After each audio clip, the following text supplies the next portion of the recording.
Artıq neçə gündür sən küçədəsən?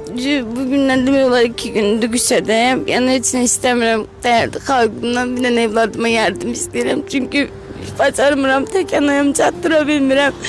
Yəni imkanım yoxdur. Bax, qulaq as. Uşağın atası hanı?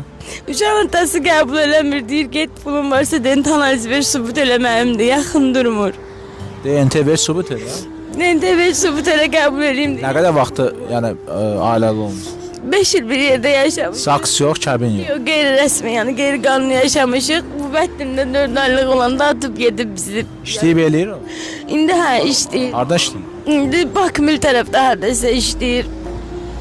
Bəs demir uşağım niyə küçələrdədir? Demir, zəng eləmişəm özünə də ki, yəni qalmağa yeri yoxdur. Uşağı bəsə də yer tapıb yardım elə deyir, mənim nəyimə lazım, mənə deyib dünyaya gətirməmişsən.